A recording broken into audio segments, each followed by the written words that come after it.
હવે જોઈશું સમાચાર વિસ્તારથી। લોકસભા ચૂંટણી નજીક આવતા ગુજરાત કોંગ્રેસમાં ફરી એકવાર કોંગ્રેસના નેતાઓનું રાજીનામાનો દોર શરૂ થયો છે। ગત એક જ દિવસમાં કોંગ્રેસના 3 નેતા રાજીનામા આપી ચૂક્યા છે। પૂર્વ ધારાસભ્ય અમરીશ ડેર, ધારાસભ્ય અર્જુન મોઢવણિયા અને બાદમાં નવસારી કોંગ્રેસના નેતા ધર્મેશ પટેલે રાજીનામા ધરી દીધા છે। એક તરફ લોકસભા ચૂંટણીને હવે ગણતરીના દિવસો બાકી રહ્યા છે, બીજી તરફ કોંગ્રેસ નેતા રાહુલ ગાંધીની ન્યાય યાત્રાની તડામાર તૈયારી ચાલી રહી છે। તેની વચ્ચે ગુજરાતમાં કોંગ્રેસ નેતાઓ હાથનો સાથ છોડવા લાગ્યા છે। એક જ દિવસમાં 3 નેતાઓ રાજીનામું ધરી દીધા છે। રાજુલાના પૂર્વ ધારાસભ્ય અમરીશ ડેર, પોરબંદરના ધારાસભ્ય અર્જુન મોઢવણિયા બાદ નવસારી કોંગ્રેસના નેતા ધર્મેશ પટેલે રાજીનામા ધરી દેતા કોંગ્રેસમાં એક સાંધે ત્યાં તેર તૂટે જેવી સ્થિતિ સર્જાઈ છે। કોંગ્રેસના તમામ પદ પરથી રાજીનામું આપ્યા બાદ પ્રતિક્રિયા આપતા ધર્મેશ પટેલે કહ્યું હતું કે હું કોંગ્રેસમાં હતો ત્યારે તન, મન અને ધનથી કામ કરતો હતો। મારી સાથે ઘણા સમયથી અન્યાય થઈ રહ્યો હતો। ભૂતકાળમાં મારી અને મારા પિતાની અવગણના કરવામાં આવી હોવા છતાં અમે કોંગ્રેસ છોડી ન હતી। રાજીનામું આપ્યા બાદ આગળ શું કરવું તે અંગે મેં હાલ કંઈ વિચાર્યું નથી। કોંગ્રેસમાં મેં તન, મન અને ધનથી કામ કરતા આવેલો હતો અને ઘણા સમયથી મારી અવગણના થતી હતી, તે માટે મેં કોંગ્રેસમાંથી રાજીનામું આપ્યું છે। ઘણા સમય પહેલાં પણ 15-20 વર્ષ પહેલાં પણ મારા ફાધર હતા ત્યારે પણ ટિકિટની આપેલી વિધાનસભાની, અને મારી ટિકિટ પણ ઘણા સમય પહેલાં એ લોકોએ ટિકિટ આપીને પછી નામ ડિક્લેર કરીને કેન્સલ કરેલી। તે પણ ઘણા સમય પહેલાં એ લોકોએ મારા સાથે અન્યાય કરેલો હતો અને અત્યારે રામ મંદિર બન્યું ત્યારે કોંગ્રેસને આમંત્રણ આપવામાં આવ્યું છતાં પણ કોંગ્રેસના અમુક આગેવાનો નહીં ગયા। ધર્મેશ પટેલ નવસારી કોંગ્રેસના પીઠ આગેવાન સ્વર્ગીય ભીમભાઈ પટેલના પુત્ર છે। ધર્મેશ પટેલ 2011થી 2013ના સમયગાળા દરમિયાન વિજલપોર પાલિકામાં પ્રમુખ રહી ચૂક્યા છે। આ ઉપરાંત તેમણે જિલ્લા કોંગ્રેસના મહામંત્રીથી માંડી યુથ કોંગ્રેસ વગેરેમાં જવાબદારી સંભાળી ચૂક્યા છે।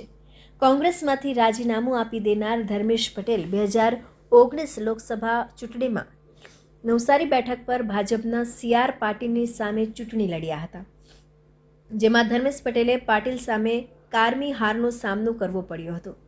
કોંગ્રેસના ઉમેદવાર ધર્મેશ પટેલ સામે CR પાટીલનો 6,68,668 મતની લીડથી વિજય થયો હતો। લોકસભાની ચૂંટણી ટાણે જાણે રાજીનામાનો દોર શરૂ થઈ ગયો હોય તેમ એક પછી એક ધારાસભ્યો સહિતના હોદ્દેદારો રાજીનામા આપી રહ્યા છે। ત્યારે આમ આદમી પાર્ટીના પ્રદેશ હોદ્દેદાર અને મૂળ તાપી જિલ્લાના અને આમ આદમી પાર્ટીમાંથી વ્યારા વિધાનસભા બેઠક પરથી ચૂંટણી લડેલા બિપિનભાઈ ચૌધરીએ રાજીનામું આપતા અનેક તર્ક વિતર્કોએ જોર પકડ્યું છે। તાપી જિલ્લાના બિપિન ચૌધરી, જેઓ ભારતીય જનતા પાર્ટીમાં તાપી જિલ્લા બીજેપી પ્રમુખનું પદ પણ સંભાળી ચૂક્યા હતા, જેમને બીજેપીમાંથી રાજીનામું આપીને આમ આદમી પાર્ટીમાં જોડાઈ વ્યારા વિધાનસભા ચૂંટણી લડ્યા હતા। ત્યાં પણ તેમણે હારનો સામનો કરવો પડ્યો હતો। તેમને આમ આદમી પાર્ટીના ગુજરાત પ્રદેશના જોઈન્ટ સેક્રેટરી તરીકેના હોદ્દેદારની જવાબદારી નિભાવી રહ્યા હતા, જેમણે હવે આપ પક્ષમાંથી તમામ જવાબદારીઓમાંથી રાજીનામું આપી દીધું છે। અચાનક આપેલા રાજીનામાને લઈ પંથકમાં અનેક તર્ક વિતર્ક ઉઠવા પામ્યા છે। આ અંગે બિપિનભાઈએ પ્રદેશ કક્ષાની ઢીલી નીતિ, આપ પાર્ટીનું આવનાર ચૂંટણીમાં કોંગ્રેસ સાથેના ગઠબંધન સાથે અંગત કારણોસર રાજીનામું આપ્યું હોવાનું કારણ જણાવ્યું હતું। આમ આદમી પાર્ટીમાં ગુજરાત પ્રદેશની અંદર જોઈન્ટ સેક્રેટરી તરીકે હું કામગીરી કરતો હતો। સાથે 2022માં 171 વ્યારા વિધાનસભાની ચૂંટણી પણ લડ્યો અને એમાં અમારા વિસ્તારના મતદારોએ મને ખૂબ મતો આપ્યા। ટોટલ બીજા નંબર પર રહ્યો છું અને 47,513 જેટલા મતો આપીને મને જ્યારે સન્માન આપ્યું છે, તેમ છતાંય મને પોતાના અંતરાત્માથી થયું કે હું આ મતદારોને ન્યાય નહીં આપી શકું, તો મારા અંતરાત્માના અવાજથી મારા અંગત કારણોસર મેં રાજીનામું આપી દીધું છે। આપના નેતા અને હાલમાં રાજીનામું દેનારા બિપિનભાઈ હવે કયા પક્ષ સાથે જોડાશે તે અંગે ખુલીને કંઈ પણ કહ્યું નથી, પરંતુ રાજીનામાએ અનેક તર્ક વિતર્કોએ જોર પકડ્યું છે અને ફરી પાછા કેસરીઓ કરે એવું લોકમુખે ચર્ચાઈ રહ્યું છે। ભાજપના લોકસભા બારડોલીના ઉમેદવાર પ્રભુભાઈ વસાવા કામરેજના ઉમામંગલ હોલ ખાતે કામરેજ તાલુકાના કાર્યકર્તાઓને સંબોધ્યા હતા અને લોકસભામાં ભાજપના હાથ વધુ મજબૂત કરવા હાકલ કરી હતી। ઉમેદવાર તરીકે નામ જાહેર થયા બાદ ભાજપના તમામ ઉમેદવારોએ ચૂંટણી પ્રચાર ખૂબ તેજ કરી દીધું છે. લોકસભાની ચૂંટણીની તારીખો ગમે ત્યારે જાહેર થવાની શક્યતાઓ છે.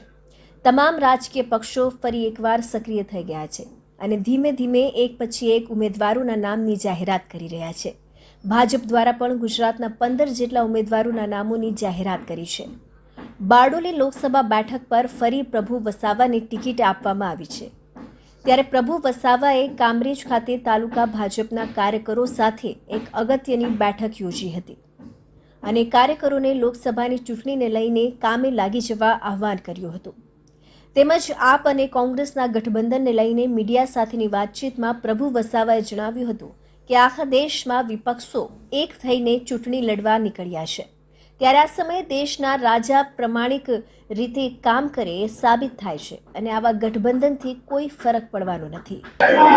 રાષ્ટ્ર નેતૃત્વ અને દેશના વડાપ્રધાન નરેન્દ્રભાઈ મોદી સાહેબ, જેપી નડ્ડા સાહેબ અને અમિતભાઈ શાહ સાહેબ તેમજ પ્રદેશનો અમારો ભારતીય જનતા પાર્ટીનું નેતૃત્વ પ્રદેશ અધ્યક્ષ સી આર પાટીલ સાહેબ, આદરણીય મુખ્યમંત્રી ભૂપેન્દ્રભાઈ પટેલ સાહેબે અને પાર્ટીએ મને 23 બારડોલી લોકસભાના ભારતીય જનતા પાર્ટીના આવનારી ચૂંટણીના ઉમેદવાર તરીકે મારી પસંદગી કરી છે. ત્યારે તે સંદર્ભે આજે મારી 23 બારડોલી લોકસભાના કામરેજ તાલુકા મંડળના કાર્યકર્તા, આગેવાનો, વડીલો અને સૌ ચૂંટાયેલા જનપ્રતિનિધિઓ સાથે આજે એક શુભેચ્છા મુલાકાત કરવાનો કાર્યક્રમ હતો.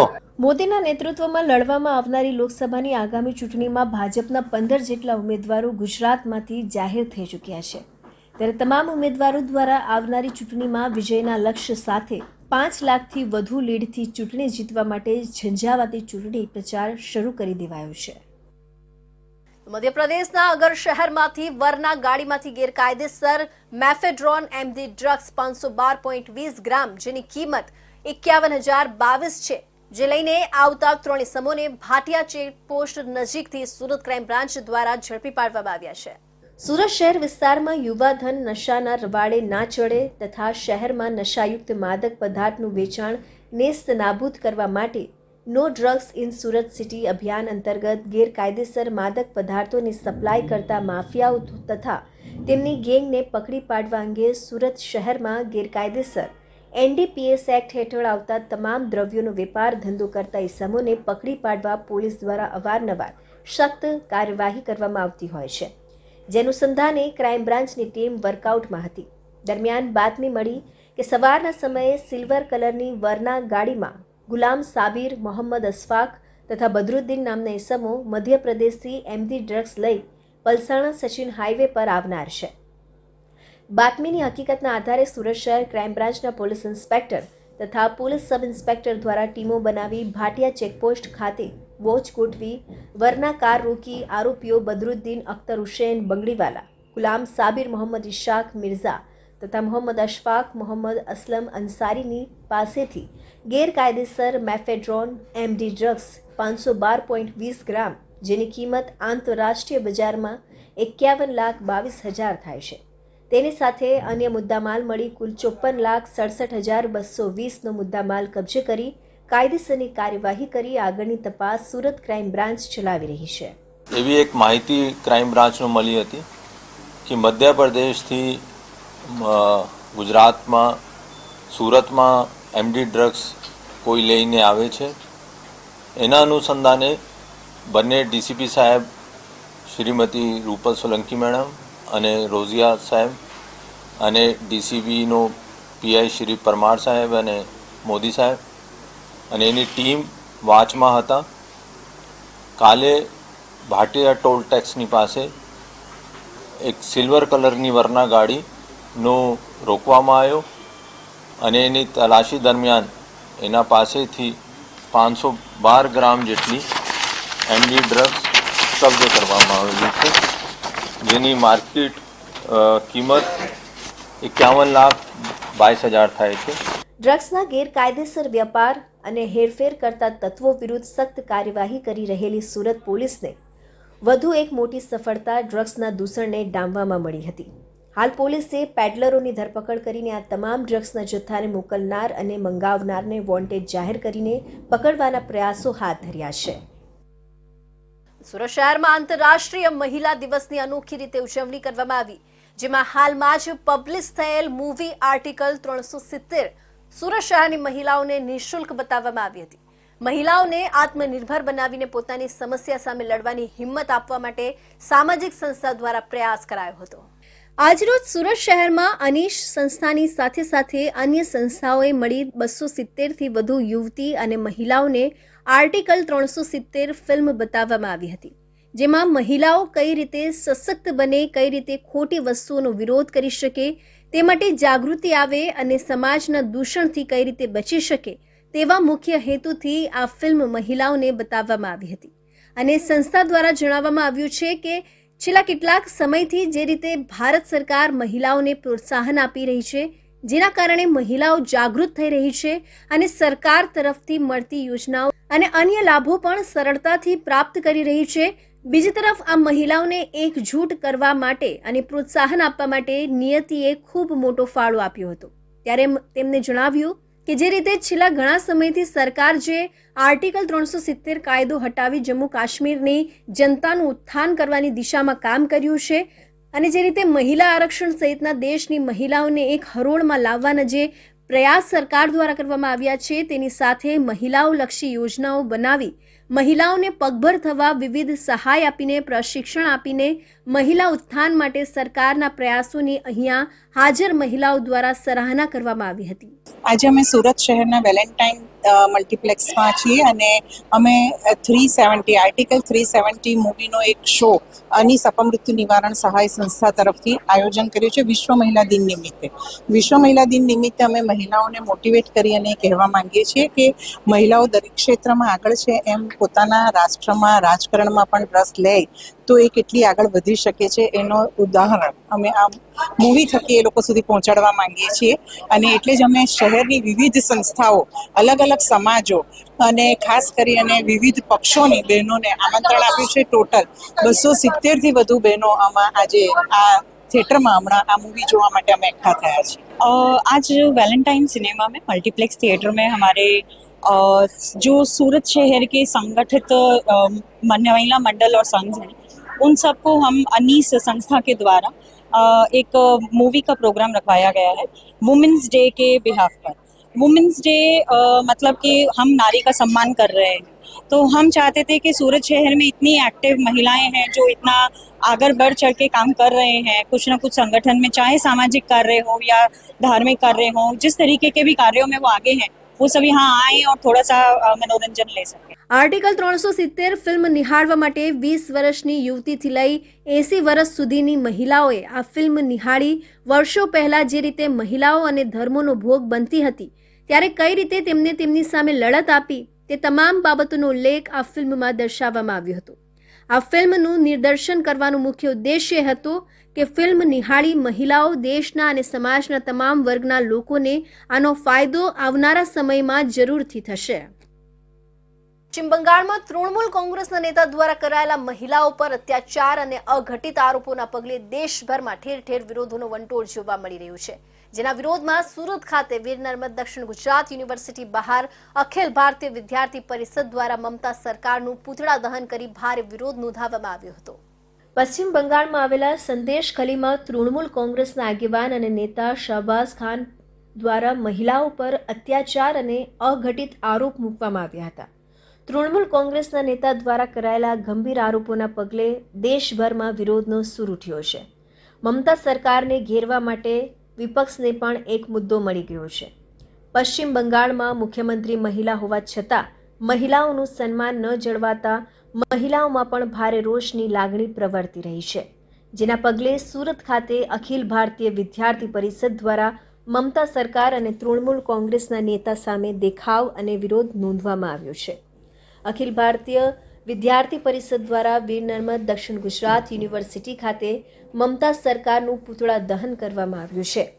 મહિલાઓ કે સન્માન મેં એબીવીપી કે માન મેં ના સૂત્રોચ્ચાર અને નારેબાજી કરી ભારે વિરોધ નોંધવામાં આવ્યો છે.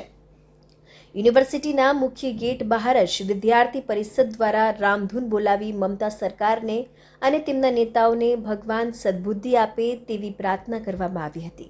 हम लोग यहाँ पे विरोध कार्यक्रम कर रहे हैं उस ममता बनर्जी के खिलाफ, उस टीएमसी सरकार के खिलाफ जो खुद अपने कार्यकर्ता के हवस दूर करने के लिए, अपने कार्यकर्ता को खुश रखने के लिए अपने ही देश की, अपने ही इलाके की महिलाओं को शोषण करवाती है, अपने ही महिलाओं को रेप करवाती है, जो बहुत ही घिन वाली शर्मनाक ये हादसा हुआ है और वो खुद एक महिला है और महिलाओं के साथ वो ऐसा करवा रही है, इसके खिलाफ हम सब खड़े हैं. धन्यवाद. અખિલ ભારતીય વિદ્યાર્થી પરિષદ દ્વારા માંગ કરવામાં આવી હતી કે મમતા સરકાર આ મામલે તાત્કાલિક ધોરણે મહિલાઓ પર તૃણમૂલ કોંગ્રેસના નેતા દ્વારા મૂકવામાં આવેલા અઘટિત આરોપો અને અત્યાચારને લઈ કાર્યવાહી કરવામાં આવે. નેતા અને આગેવાન દ્વારા જે પ્રકારના આરોપ મૂકવામાં આવ્યા છે તેને લઈ મહિલાઓ પાસે જાહેરમાં માફી માંગવામાં આવે. પોતે મહિલા મુખ્યમંત્રી હોવા છતાં તેમની સરકારના શાસનમાં મહિલાઓનું સન્માન જળવાયું નથી. સંદેશ ખલીમાની મહિલાઓ પોતાની જાતને અસુરક્ષિત અનુભવી રહી છે, જેથી તૃણમૂલ કોંગ્રેસના નેતા શાહબાઝ ખાન સામે કડકથી કડક પગલાં ભરવામાં આવે તેવી માંગ અખિલ ભારતીય વિદ્યાર્થી પરિષદ દ્વારા કરવામાં આવી છે. સુરત જિલ્લાના બારડોલી નગરપાલિકા વિસ્તારમાં વર્ષોથી સ્થાયી થયેલા આદિવાસી હળપતિ રાઠોડ સમાજના નાગરિકોના કાચા તેમજ પાકા મકાનોની આકારણી નહીં થવાનો વિવાદ ફરી ઉભો થયો છે. સરકારી રાહે ભૂમિહીન મજૂર ગણાતા આદિવાસીઓને રહેણાંક હેતુ માટે જમીનની ફાળવણી તેમજ સ્થાયી થયેલા જગ્યાની આકારણી કરવામાં આવે તેવી માંગ ઉઠી છે.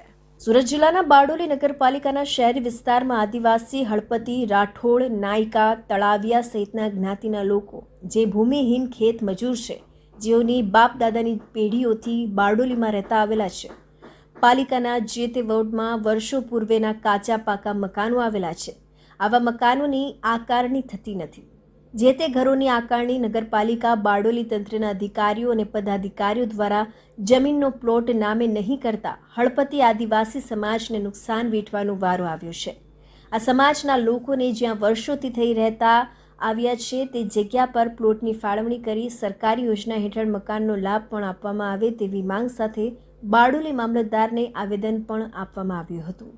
આદિવાસી સમાજ વર્ષોથી બારડોલીમાં રહે છે, જે બાપ દાદાની મિલકતોમાં રહે છે અને એ લોકોના ઘર એ પોતાના નામ પર થતા નથી. જે બી કાચા પાકા મકાનોમાં રહે છે એ પોતાના ઘરોમાં તો રહે છે પણ એ લોકોના ઘરો પોતાના નામ પર થતા નથી. એના કારણે સરકાર જે પણ અમને લાભો આપે છે આદિવાસી સમાજને, એ લાભોથી અમે વંચિત રહી ગયા છે. જેવા કે સરકારના નીતિ નિયમ પ્રમાણે સરકારે એવું કીધું છે કે તમને પાકા મકાનો બનાવી આપવામાં આવશે, પણ અમારી જમીન જ અમારા નામ પર નહીં હશે તો અમને પાકા મકાનો કેવી રીતના બનાવી આપશે? અમે વારંવાર રજૂઆતો કરીએ છીએ. આની સાથે અમારી આ બીજી રજૂઆત છે. અમે વારંવાર રજૂઆત કરવા છતાં પણ સરકારના આ નિયમોને લાગુ પડતા નથી. બારડોલી નગરપાલિકા વિસ્તારમાં હજારોની સંખ્યામાં આદિવાસી હળપતિ રાઠોડ સમાજના લોકોના ઘરો આવેલા છે અને જ્યાં દક્ષિણ ગુજરાત વીજ કંપનીના મીટર કનેક્શનો પણ છે. નગરપાલિકા દ્વારા ઘરે ઘરે નળ કનેક્શનો પણ આપવામાં આવ્યા છે અને દરેક લોકો પોતાના વોર્ડમાં મતદારો તરીકે નગર પંચાયતથી લઈને લોકસભાની ચૂંટણીઓમાં મતદાન પણ કરતા આવ્યા છે. તેમ છતાં ભૂમિહીન ખેત મજૂર અને શ્રમિક મજૂર તરીકે આવતા આદિવાસી સમાજના ઘરોની આકારણી કરવામાં આવતી નથી. આવા મકાનો અને આકારણી કરી આપી સરકારી યોજના હેઠળ તેઓને લાભ આપવા માટે માંગ કરાઈ છે. ભરૂચ જિલ્લા પંચાયતનું 22.66 કરોડનું બજેટ સર્વાનુમતે મંજૂર થયું.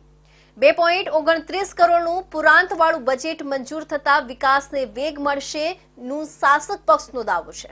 ભરૂચ જિલ્લા પંચાયતના સ્વભંડોળના 22.66 કરોડ સહિત રાજ્ય પ્રવૃત્તિના અનુદાન સહિત કુલ રૂપિયા 838.15 કરોડનો વ્યાપ ધરાવતા બજેટને સામાન્ય સભામાં સર્વાનુમતે મંજૂરીની મહોર મારવામાં આવી હતી. પ્રમુખ મહેન્દ્રસિંહ વાંસદિયાની અધ્યક્ષતામાં જિલ્લા પંચાયત સભાખંડ ખાતે સામાન્ય સભા મળી હતી, જેમાં ગત વર્ષનું સુધારેલ બજેટ અને આગામી 2024 અને 25ના 2.28 કરોડની પુરાંતવાળું બજેટ, જેમાં 22.66 કરોડની આવક સામે 20.37નો ખર્ચ અંદાજવામાં આવ્યો. બજેટને મંજૂર કરવા સાથે વિવિધ 11 એજન્ડા પણ ચર્ચા વિચારણા કરી મંજૂરીની મહોર મારવામાં આવી હતી. ગત વર્ષની સરખામણીમાં ચાલુ વર્ષે બજેટનો વ્યાપ વધારવામાં આવ્યો હતો, જેમાં પંચાયત અને વિકાસ ક્ષેત્રમાં સ્ટેમ્પ ડ્યુટીના વિકાસનો કામોમાં રૂપિયા 8 કરોડની જોગવાઈ કરેલી છે, જે ગત વર્ષે ₹6.25 કરોડની જોગવાઈ કરેલી હતી. આરોગ્ય ક્ષેત્રે ₹2.31 કરોડ, પશુપાલન ક્ષેત્રમાં ₹3.2 લાખમાંથી વધારો કરીને 5 લાખની જોગવાઈ કરી છે. જાહેર બાંધકામ ક્ષેત્રે ગત વર્ષે સુધારેલ જોગવાઈ ₹6.98 કરોડ હતી, જે આ વખતે 7.31 કરોડ કરી છે. નાની સિંચાઈ ક્ષેત્રમાં 44.50 લાખની જોગવાઈ કરી છે, જે ગત વર્ષે ₹28 લાખ હતી. ગત વર્ષની સરખામણીમાં આ વર્ષે ભરૂચ જિલ્લા પંચાયતનું સામાન્ય બજેટ વધુ ઉમેરા સાથે સારી સગવડતાવાળું, વિકાસલક્ષી અને પ્રજાલક્ષી અમે બનાવ્યું છે. દરેક સમિતિ હોય, શિક્ષણ સમિતિ હોય તેમાં પણ વધારો કર્યો છે, આરોગ્ય સમિતિ હોય તેમાં પણ વધારો કર્યો છે. દરેક ક્ષેત્રની જુદી જુદી સમિતિઓ, સામાજિક દરેક ક્ષેત્રમાં ગયા વર્ષની સરખામણીમાં વધારો કરી અને પ્રજાહિતનું અમે બજેટ બનાવ્યું છે.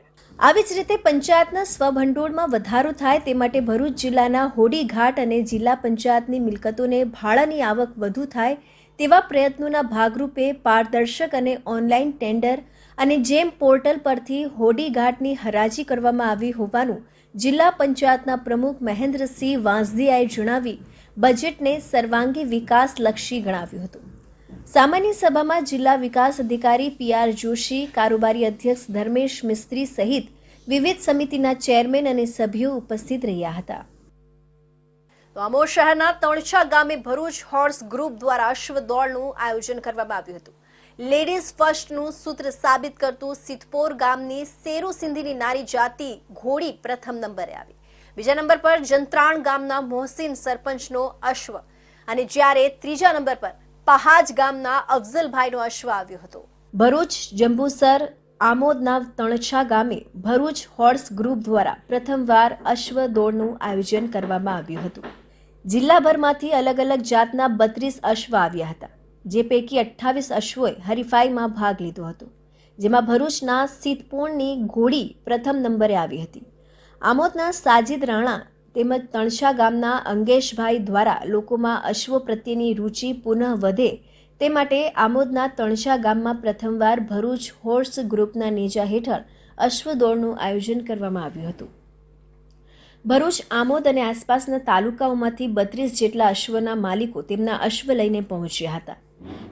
જો કે તે પૈકીના 28 લોકોએ સ્પર્ધામાં ભાગ લીધો હતો.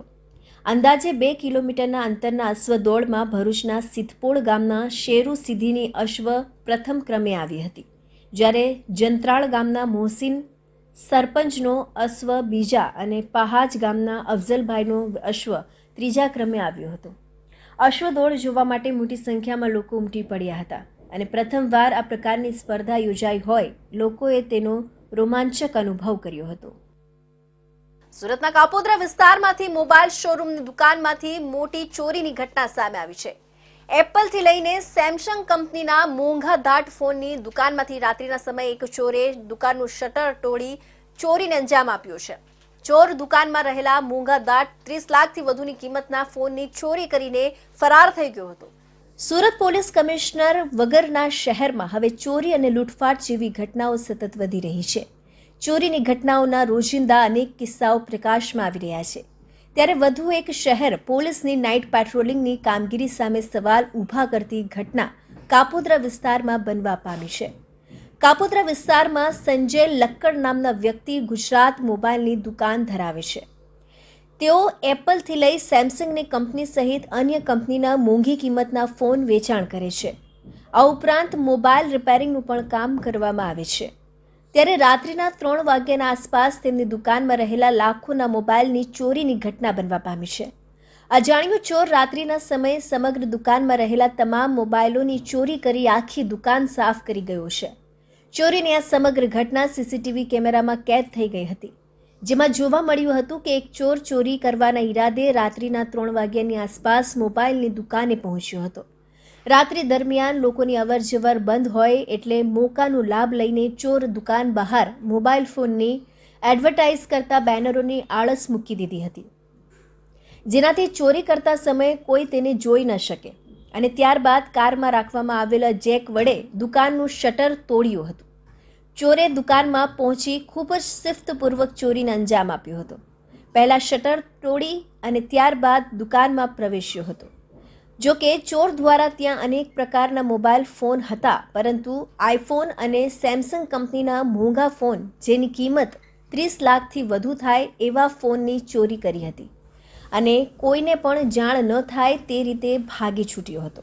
આજરોજ કાપોદ્રા પોલીસ સ્ટેશન વિસ્તારના સાગર રોડ પર આવેલ ગુજરાત મોબાઈલ નામની દુકાનમાં રાત્રિના 3 વાગ્યા પછીના કોઈ સમયે કોઈ ચોર ઈસમે દુકાનનું શટર તોડી અને દુકાનની અંદર ગેરકાયદેસર રીતે પ્રવેશ કરી દુકાનમાં રાખેલા આઈફોન તથા સેમસંગ કંપનીના મોંઘા ફોન તથા અન્ય રિપેરિંગ માટે આવેલા ફોનોની ચોરી કરેલાની હકીકત કાપોદ્રા પોલીસ સ્ટેશન ખાતે આવેલ છે અને હાલ આ ગુનાની ફરિયાદ લેવાની કાર્યવાહી ચાલુ છે અને આ ચોરીમાં આશરે ₹30 લાખ રૂપિયાના મોબાઈલની ચોરી થયેલ હોવાનું પ્રાથમિક દ્રષ્ટિએ જણાઈ આવેલ છે. જોકે સવારે દુકાન ખોલતા જ દુકાન માલિકને ચોરીની જાણ થઈ હતી, જેને લઈ બનાવ અંગે દુકાન માલિકે તાત્કાલિક કાપોદ્રા પોલીસને જાણ કરી હતી. કાપોદ્રા વિસ્તારમાં થયેલ લાખોની ચોરીની ઘટનાની જાણ થતાં પોલીસ દોડતી થઈ ગઈ હતી. સ્થાનિક પોલીસની સાથે ક્રાઇમ બ્રાન્ચની ટીમ પણ ઘટના સ્થળે પહોંચી આવી હતી. એસીપી BA પટેલે જણાવ્યું હતું કે મોડી રાત્રિએ મોબાઈલની દુકાનમાં રહેલા 30 લાખથી વધુની કિંમતના એપલ અને સેમસંગ કંપની સહિત રિપેર કરવા માટે આવેલા અંદાજે 30 લાખથી વધુની કિંમતના ફોનની ચોરીની ઘટના બની છે. પોલીસે ફરિયાદ લઈ ચોરી કરનાર ઇસમને સીસીટીવીના આધારે જુદી જુદી ટીમો બનાવી પકડવાના ચક્રો ગતિમાન કર્યા છે. તો આ હતા સુરત બુલેટિનના મહત્વના સમાચાર. ફરી મળીશું અન્ય નવા સમાચારો સાથે. ત્યાં સુધી જોતા રહેશો ઇન્ડિયા ન્યૂઝ ગુજરાત.